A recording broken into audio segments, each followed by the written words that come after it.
તો વસી દૂધ મંડળીના સર્જાયેલા વિવાદ વચ્ચે બનાસ ડેરીના અધિકારીઓ સ્થળ પર પહોંચ્યા હતા। ગઈકાલે મંડળી ખાતે વિવાદ બાદ દૂધ સ્વીકારવાનું બંધ કરવામાં આવ્યું હોવાની ચર્ચા વચ્ચે બનાસ ડેરીના અધિકારીઓએ સ્પષ્ટતા કરી હતી કે ડેરી દ્વારા દૂધ ન લેવા અંગે કોઈ સૂચના આપવામાં આવી નથી। આ દરમિયાન ગામમાં અમરતજી ઠાકોર સામે પણ વિરોધ નોંધાયો હતો। હાલ બનાસ ડેરીનું ટેન્કર દૂધ લેવા માટે સ્થળ પર પહોંચ્યું હોવાનું પણ જણાવાયું છે। અત્યારે અમે આવેલા છીએ। કાલ સાંજથી વસી મંડળી બંધ હતી, તો એના માટે અમે અત્યારે મંડળી ઉપર આવેલા છીએ। એટલે કાલે અમને સોશિયલ મીડિયાના માધ્યમથી જાણવા મળે કે વસી મંડળી બંધ રાખવામાં આવેલ છે। એટલે અમે એ જ ટાઈમે અમારા સંઘના અધિકારીએ મંત્રીને ટેલિફોનિક સૂચના આપેલ કે ભાઈ કેમ મંડળી બંધ રાખી છે। એટલે મંડળીના મંત્રીએ એવું કીધું કે અમે અને અમારા કમિટી સભ્યોએ નિર્ણય લીધેલ છે કે મંડળી બંધ રાખવાની છે। એટલે અમે એમને કીધું કે ભાઈ ગ્રાહકો હેરાન થાય એવું આપણે કરવાનું નથી, તમે અત્યારે દૂધ ભરી દો। તમારો જે ઓતરિક વિવાદ અગાઉથી જે ચાલુ છે એનું આપણે સોલ્યુશન કરીશું, પણ અત્યારે ગ્રાહકો હેરાન થાય એવું ના કરો અને દૂધ ભરી દો।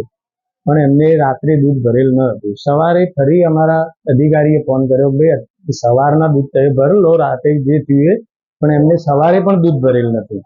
માટે અમે અત્યારે સાહેબે એવું કીધેલું કે તમે ડિરેક્ટરને મળો। અમે ડિરેક્ટરને મળ્યા એટલે ડિરેક્ટર પાસેથી એવો જવાબ મળેલો કે તમે મંત્રી ન બદલો તો મંડળી બંધ કરજો। એના કારણે અમે મંડળી સોજે ગામ લોકોને વાત કરીને ગામ લોકોએ અમને ના પાડી દીધું કે આપણા ડિરેક્ટરે ના પાડ્યું હોય તો દૂધ ભરવાનું નથી। અમે દૂધ એના કારણે બંધ કર્યું હતું ડિરેક્ટરના કહેવાથી, પણ અમને મોડા ફોન પણ સાહેબનો આવ્યો હતો, પણ હોય અમારા ગામના લોકોએ ના પાડી હતી એટલે અમે દૂધ ના ભર્યું।